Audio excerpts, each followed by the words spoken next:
Iran has begun talks with European powers in Istanbul amid rising tensions over its nuclear program. The Foreign Ministry says the meeting with Germany, France, and Britain, known as the E3, is a test of realism for Europe and an opportunity for the West to correct its position on Tehran's nuclear rights. Iran has firmly rejected any discussion on extending UN Security Council Resolution 2231, calling such talks meaningless and baseless. Ahead of the talks, Iran reasserted its right to enrich uranium, with Foreign Minister Abbas Araghchi declaring that Iran's nuclear stance remains unchanged, even after the region's recent war. He said Iran will not relinquish its enrichment rights under any pressure. Now we are joined by Peter Baum for this discussion. He's a foreign editor at Weekly Blitz, joining us live from London. Thank you, Peter, for joining us today. Good to see you. Now, given Good to see you. Now, given the tensions in the region, what role do the European powers, particularly Germany and France and Britain, play in this stability? I think this initiative is really coming from the Iranian side and not the European side. The Trump administration has virtually wiped its hands off from the nuclear talks with Iran. I think Trump only yesterday, perhaps the day before, stated in front of the media that if Iran want to talk to us, they can. We're not going to pressure them, and we're certainly not going to force them to the table. So I think the Trump administration have come to a political decision that the talks with Iran aren't going to go anywhere, they're meaningless.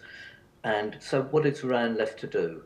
It can only go to Europe for some kind of comfort factor to reinstitute something that they don't want reinstituted.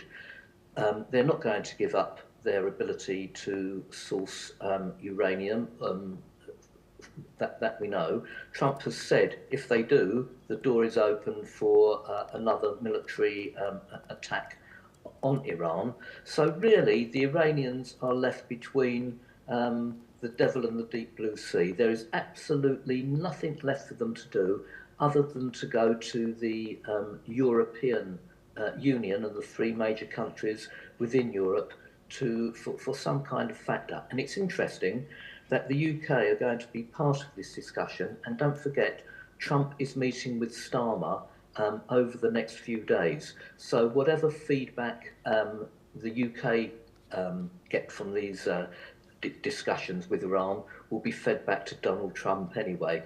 I think the talks, as far as the Iranians concerned, are probably a decent publicity stunt, but I don't think they're going to be very meaningful, and there's nothing the Europeans nor anyone else can do to stop the Iranians from continuing with their enrichment plans other than military action.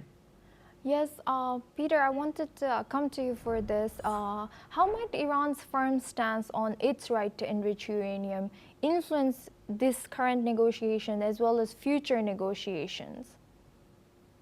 Well, when it comes to future negotiations, Iran is in a very difficult position for three main reasons.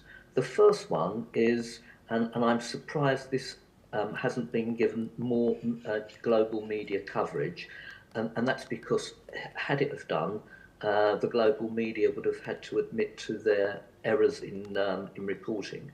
Very, very recently, over the last 48 hours, the Iranian foreign minister and other senior cabinet ministers have been giving interviews on Iranian TV, and indeed one to Al Jazeera, actually admitting that the damage done to their nuclear facilities was far greater than they had purported during the Israeli military strikes. That's the first thing. The second thing is there is mounting opposition within Iran still to the regime.